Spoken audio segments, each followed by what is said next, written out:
Welcome to the Restricted Handling Podcast. Let's dig in. Here's what's been going on in Russia in the last 24 hours. Let's kick things off with Ukraine. We've got a bit of a follow-up to what we discussed yesterday. Remember how Ukrainian President Zelensky made a big move by sending over 200 anti-drone specialists to the Middle East? Well, there's a bit more clarity today. These experts are currently stationed in places like the UAE, Qatar, Saudi Arabia, and soon Kuwait. Their job? To help defend against those pesky Iranian Shahed drones, which have been wreaking havoc in the region. This isn't just about Ukraine playing defense anymore. They're showing the world they've got expertise that goes beyond their own borders. They're ready to fight back against drone warfare. And, quite frankly, their experience with these tactics against Russia makes them one of the most qualified players in the game. It's a flex, and it's the kind of expertise the world is noticing. Moving on, Russia's energy game is still in full swing. Yesterday, we talked about the Druzhba pipeline, and there's been a bit of an update on that front.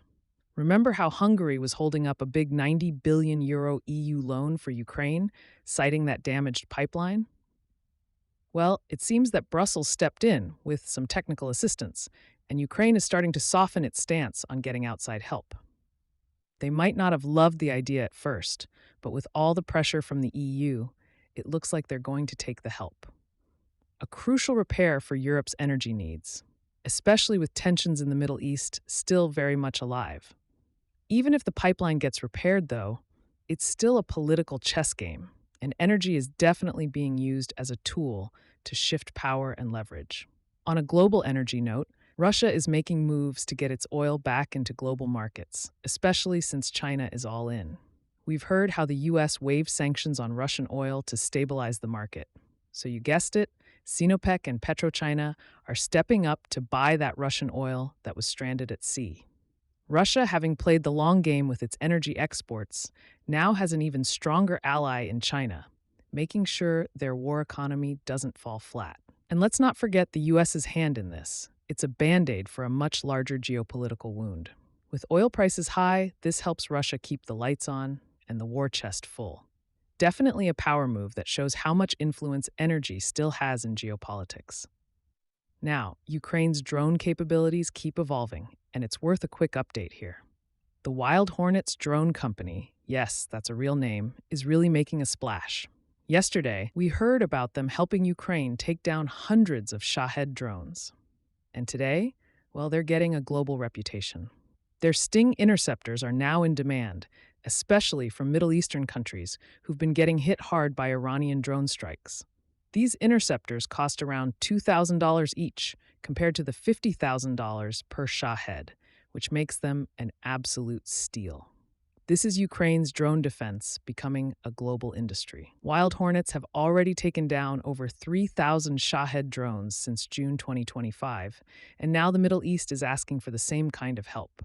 Ukraine's turning into a hub for drone defense technology, and let's just say countries are lining up to learn from their playbook. Let's talk about Russia again. The Kremlin has been under some internal pressure. On March 17th, Yevgeny Filippov, the health minister from Krasnodar, was arrested on charges of embezzling military funds.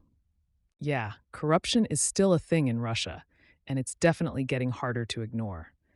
This arrest is the latest in a string of high-profile cases that show the Kremlin scrambling to clean up some of the mess back home. Filippov may not be a household name, but his arrest signals that Russia's elite is feeling the heat. While Putin's been all about holding on to power abroad, there's a lot of internal strife bubbling up. And let's be real, this won't fix the economic pressures of war. With inflation rising and military costs eating into the economy, these arrests are like trying to patch a sinking boat with chewing gum. It's not exactly the sign of strength Russia wants the world to see. Speaking of Russia's internal situation, cyber attacks continue to be a big part of the mix. The infamous Sandworm group, known for wreaking havoc on infrastructure, is still alive and kicking. They're hitting Ukrainian energy infrastructure with malware, wipers specifically, to disrupt critical data. And the stakes aren't just local. NATO countries are getting swept up in this too. Russia's hybrid warfare game is going strong, mixing cyber attacks with physical operations to destabilize not just Ukraine, but the broader region. The cyber front is just as important as the military one, and if you're not paying attention to it, you're missing a key part of the puzzle.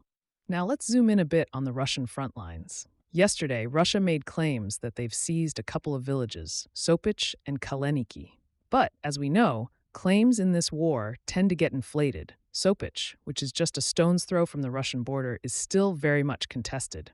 Ukraine's resistance is still holding firm in these areas, and Kaleniki, just east of Sloviansk, is no different. While Russia may be pushing, Ukrainian forces aren't exactly rolling over. It's still a battle of inches, not miles, and Russia's territorial gains are more about the appearance of progress than actual victory. Thanks for listening and helping grow our community. Please take a moment to leave a 5-star review.